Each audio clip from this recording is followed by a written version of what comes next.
This is what happens when one of America's busiest airports loses a third of its landing capacity in a single day. On March 31st, 2026, the Federal Aviation Administration permanently banned one of San Francisco International Airport's signature operations, and the timing could not have been worse. SFO, the 13th busiest airport in the United States, has been hit with a double blow. A 6-month runway construction project that began on March 30th has collided with a new FAA safety rule that prohibits planes from landing side by side on the airport's parallel runways. Arrival capacity has dropped from 54 planes per hour to just 36, a 33% reduction at an airport handling more than 54 million passengers annually. The FAA says these new landing restrictions may remain in place permanently, even after construction ends in October. So what exactly is happening at SFO? Why is the FAA making these changes now? And what does it mean for the millions of travelers passing through this airport each year? To understand why this matters, you first need to understand what makes SFO different from almost every other major airport in America. San Francisco International has 4 runways arranged in 2 pairs. The main parallel runways used for landings 28 left and 28 right are separated by just 750 feet. The FAA typically requires runways to be at least 4,300 feet apart for standard parallel operations. SFO's runways are barely 1/6 of that distance. This tight spacing dates back to the 1940s when the runways were originally built. At that time, there was far less air traffic, and 750 feet seemed like adequate separation. But as air travel expanded over the following decades, SFO became one of the busiest airports in the country, while still operating with that same cramped runway layout. SFO managed all that traffic through a technique that became famous among aviation enthusiasts: simultaneous visual approaches in good weather. When pilots could see each other clearly, 2 planes would line up and land at almost the exact same time on both parallel runways. Aircraft would touch down nearly in unison, just 750 feet apart. This practice allowed SFO to land up to 60 planes in a single hour on clear days. It was efficient, and for decades it worked. As of March 31st, 2026, that practice is over. The FAA has banned these side-by-side approaches even in perfect weather conditions. According to FAA spokesman Ian Gregor, officials determined that SFO's long-standing practice of landing 2 planes simultaneously on closely spaced parallel runways, combined with the congested airspace, was too dangerous. Instead of simultaneous landings, aircraft must now use staggered approaches, with one plane offset from the other. This fundamentally changes how traffic flows into the airport and dramatically reduces how many planes can land each hour.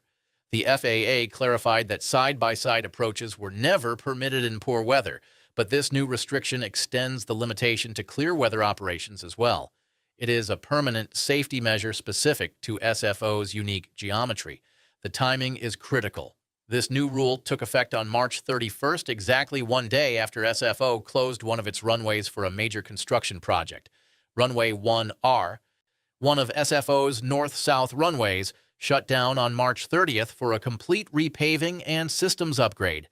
The $180 million project, with about half the funding coming from the FAA, includes resurfacing the entire runway, improving connected taxiways, upgrading lighting systems, and repainting all markings. The work is being done by Granite Construction Company. The runway is expected to reopen on October 2nd, 2026, a full 6 months later. During this period, all arrivals and departures must be funneled onto the remaining east-west runways, 28 left and 28 right. Originally, airport officials were optimistic. Before the FAA's new safety rule was announced, SFO predicted that less than 10% of flights would be delayed, with most delays lasting under 30 minutes. They expected to maintain around 45 arrivals per hour during construction. But the FAA's ban on simultaneous approaches changed the calculation. With the new restrictions layered on top of construction, arrival capacity dropped from that projected 45 down to just 36 per hour. Airport spokesman Doug Yackel now estimates that about 25% of arriving flights 1 and 4 could be delayed by 30 minutes or more. That is more than double the original projection. The FAA says the timing is purely coincidental, that the announcement on the same day construction began was chance. But there is broader context worth considering.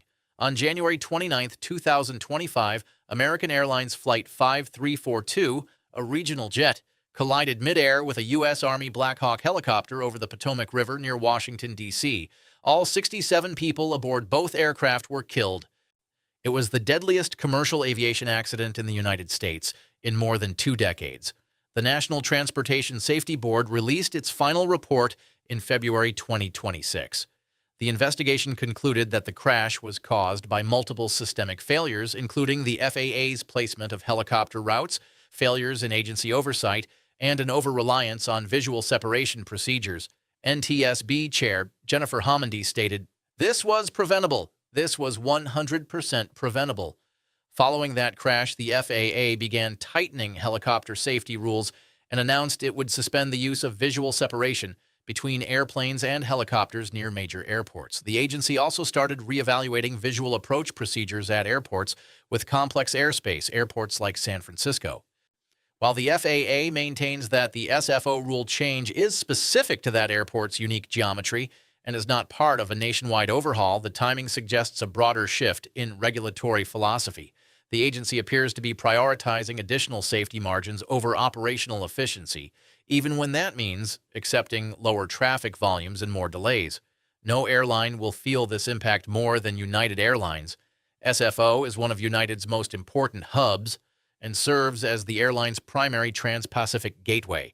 United has grown its share at SFO from 50% in 2019 to 57% today. In 2025, United handled over 24 million passengers at the airport, representing nearly 44% of all passenger traffic. The airline operates approximately 300 daily flights out of SFO to over 100 destinations worldwide.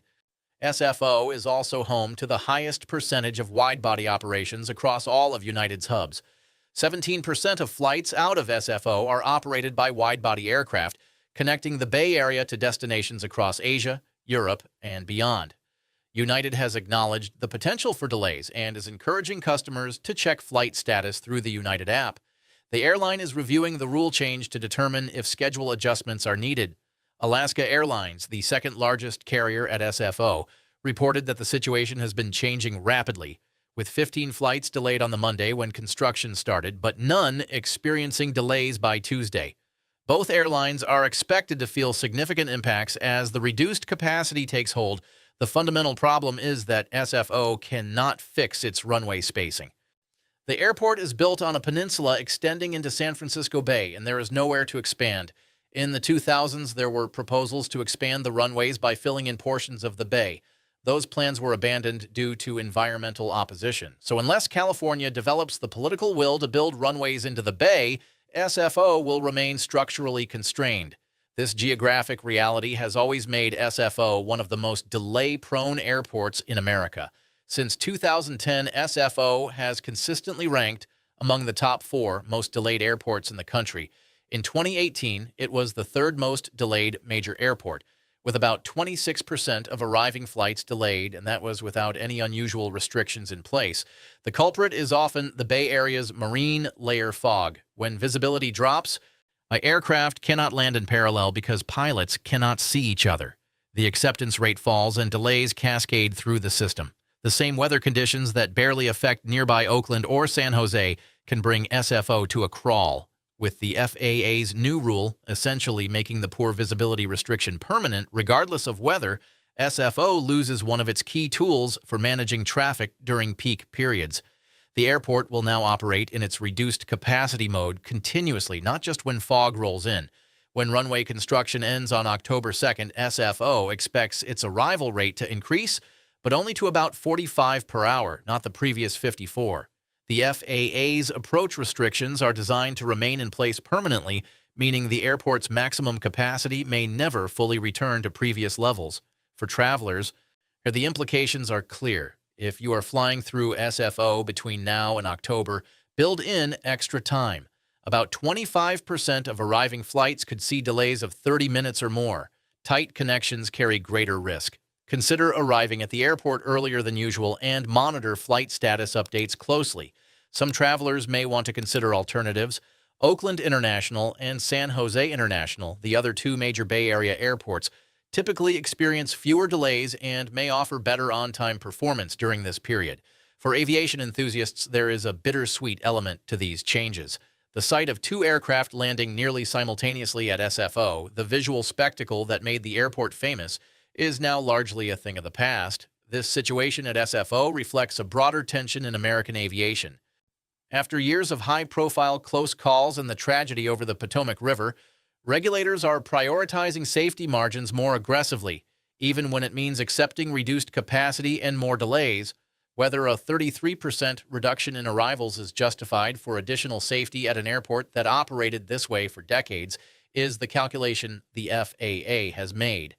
The agency is betting that the rare but catastrophic risks of closely spaced parallel operations outweigh the daily frustration of delays and reduced throughput.